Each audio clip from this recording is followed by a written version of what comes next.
Tonight, breaking news. A massive earthquake in the South Pacific triggers a tsunami in American Samoa. First reports say there are deaths. We'll have the very latest.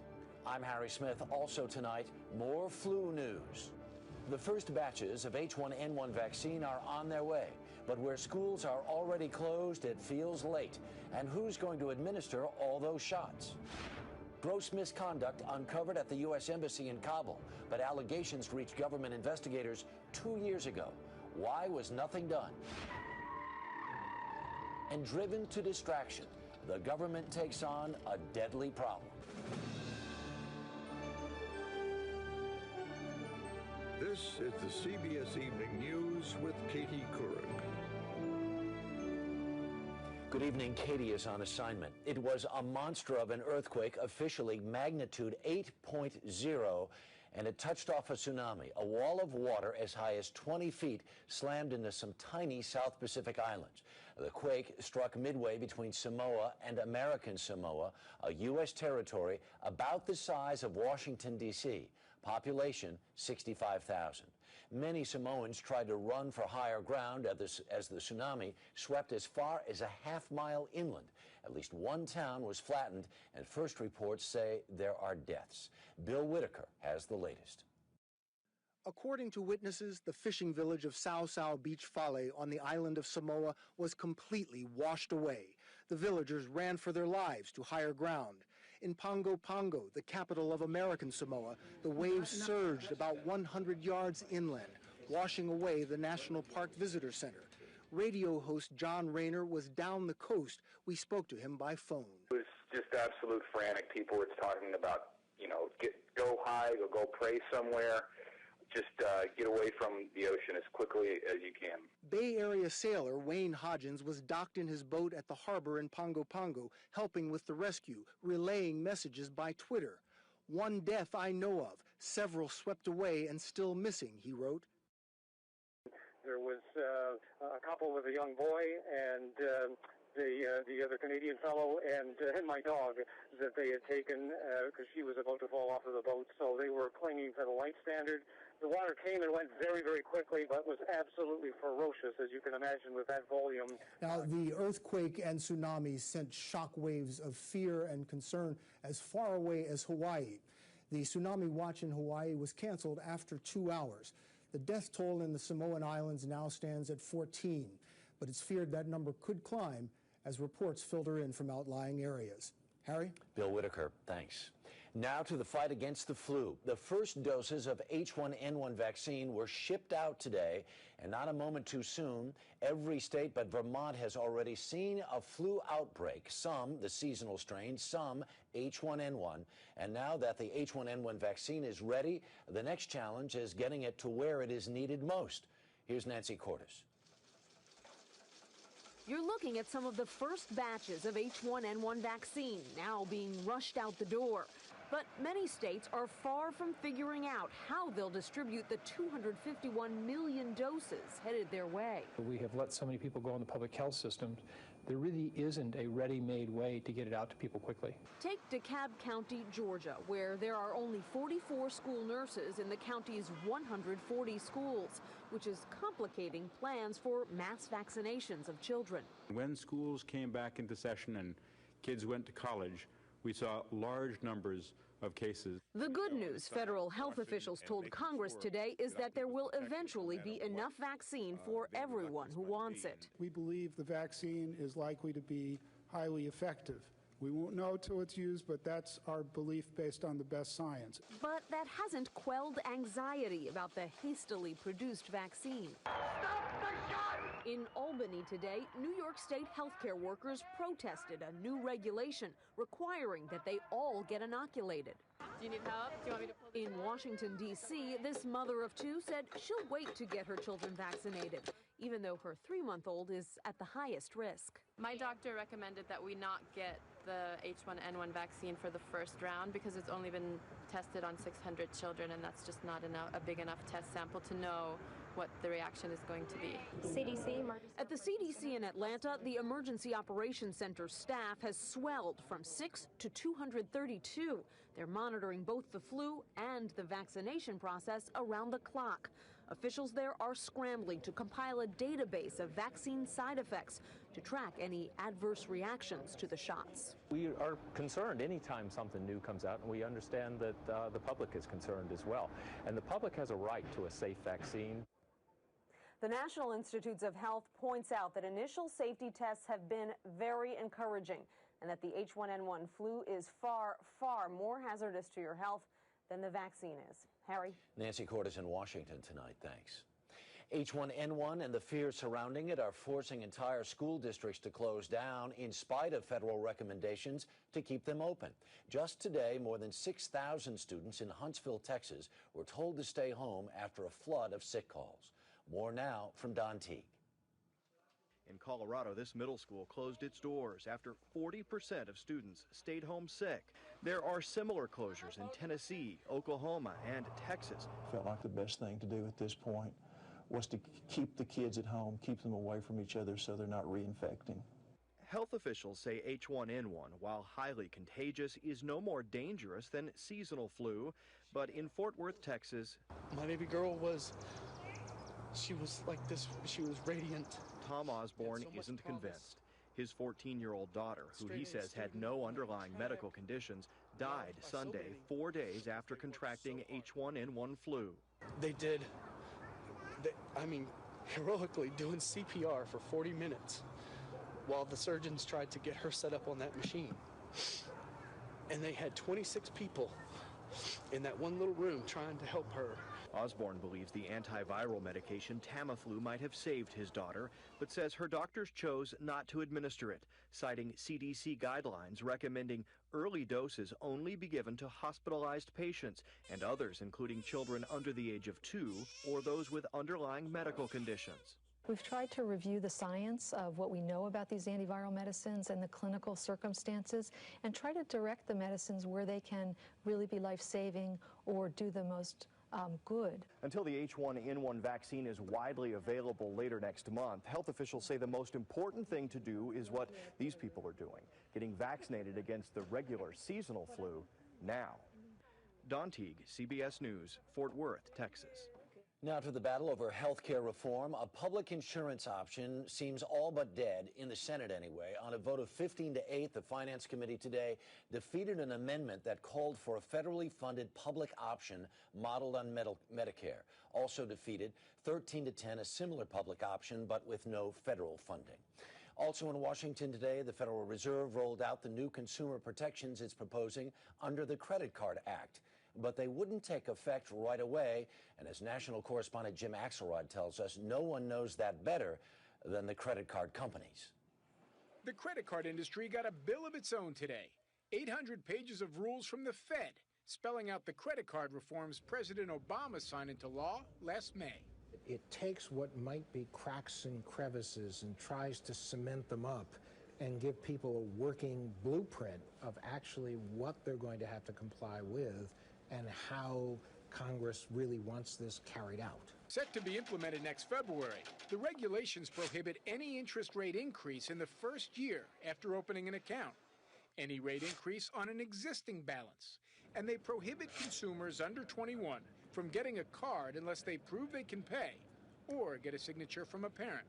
Leading up to the implementation of these rules, the credit card companies jacked up their lowest advertised rates, an average of 20%. And a lot of these institutions are really skating on the edge in terms of pushing Congress over the edge. In fact, House Financial Services Chair Barney Frank is so angry, he's talking about moving up the rule start date from February to December. The 5,000 companies that issue cards say that's too soon. This is a monumental change, and we must make sure we get this right. The banks are also under mounting pressure. Discover's credit card losses were up 8% in August. Bank of America, 10%. Citigroup, 21%. But that's not generating a lot of sympathy these days from consumers or Congress. Jim Axelrod, CBS News, New York. The Afghan immigrant accused of plotting a terror attack here in New York pleaded not guilty today. A federal judge ordered Najibullah Zazi held without bail. The prosecutor said Zazi was part of an international conspiracy and had at least 3 accomplices, but their names and whereabouts have not been revealed. Coming up next on the CBS Evening News, private guards turned the U.S. Embassy in Kabul into Animal House. Government investigators were warned years ago. Why didn't they stop it?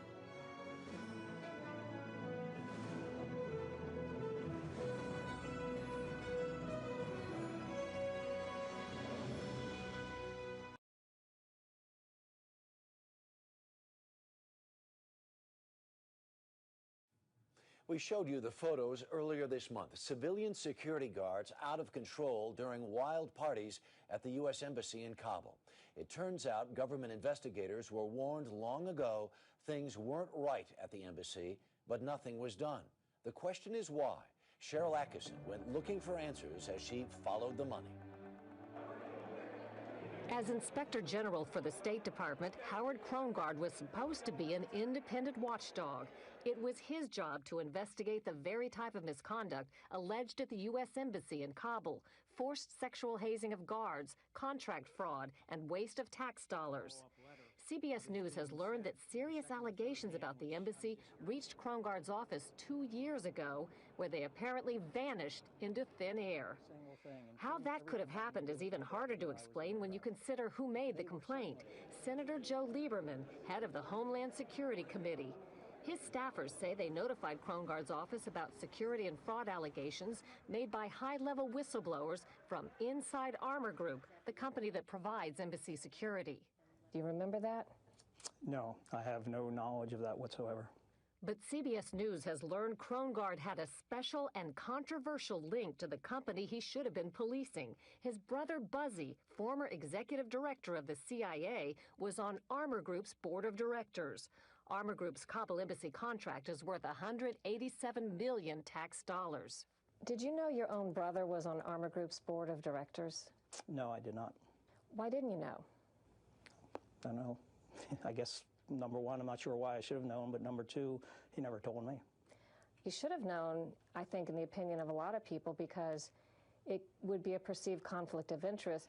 He was a senior official in the Central Intelligence Agency. He did not discuss his matters with me. It wouldn't have made any difference. As I say, I never had anything to do with Armor Group. Krongard insists there was no conflict because he and his brother, quote, lead separate lives. But if the scenario sounds familiar, it is.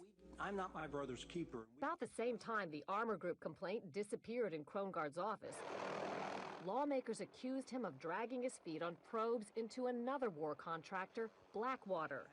On November 14, 2007, Krongard is asked under oath if brother Buzzy is involved in Blackwater. He says no. But when faced with evidence to the contrary, he phones his brother during a break, and then a stunning reversal.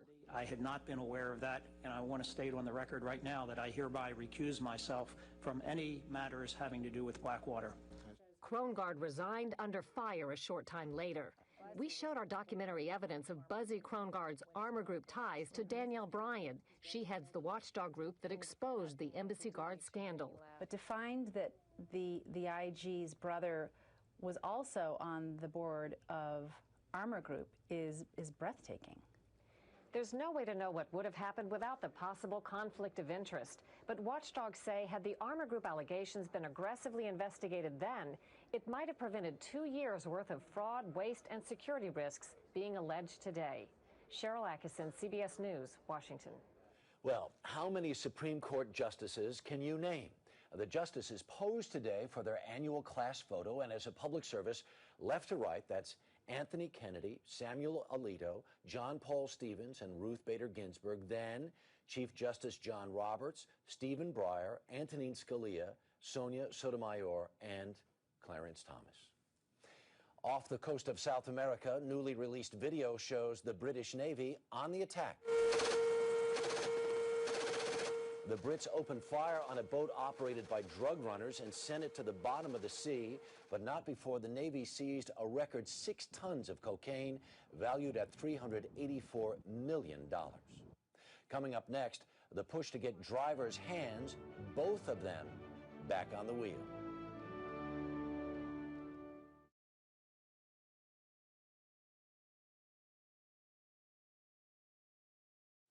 The federal government will host a major summit tomorrow on the dangers of distracted driving. AAA says 1 in 5 drivers admits to texting behind the wheel in the last 30 days.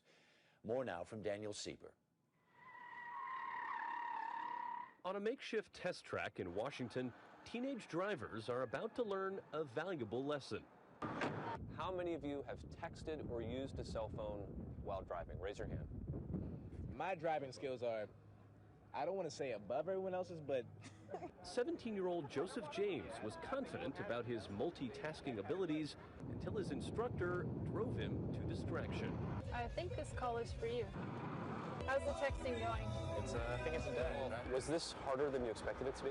it was challenging. I wasn't expecting what she threw at me. The texting, the cell phone call, it was a lot to handle. Teens may be the worst offenders, but we're all at risk. One prominent study revealed that texting or using a cell phone while driving is as debilitating as having a blood alcohol level of 0.08%, legally drunk in most states.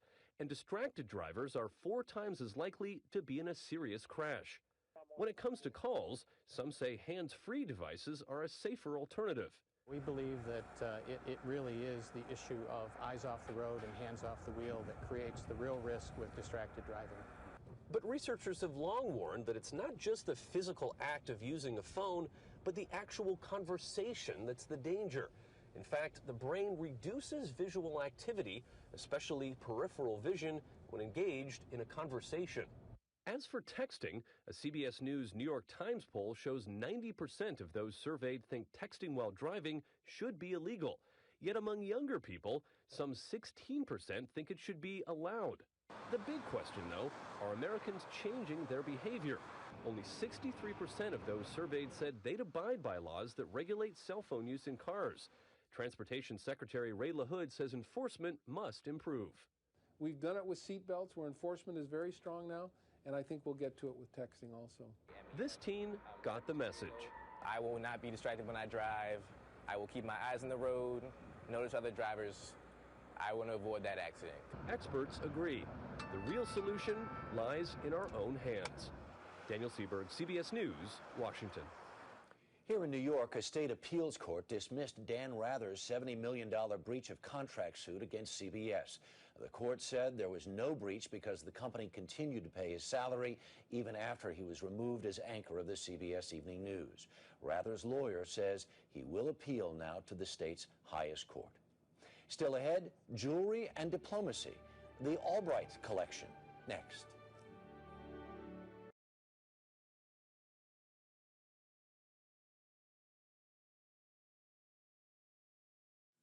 As Secretary of State, Madeleine Albright was known for diplomatic pronouncements and fashion statements, famous for her hats and her pins. Katie Couric tells us there's a story behind those pins. This is the trailing eagle. It's part jewelry collection. This particular pin was given to me by the president of Yemen. Part diplomatic arsenal. Did you ever think your pins would wind up in a museum? Never, never, never. Madeleine Albright made history as the first female Secretary of State. Her brooch collection, or her pins as she calls them, have a history all their own. Would you say this is the most important pin in your collection, or at least the pin that started it all? This is the pin that started it all, because what happened was Saddam Hussein, after I'd come to the United Nations as ambassador, called me an unparalleled serpent. And I happened to have the snake pin, and so I thought, well, when we deal with Iraq, I'm going to wear the snake pin.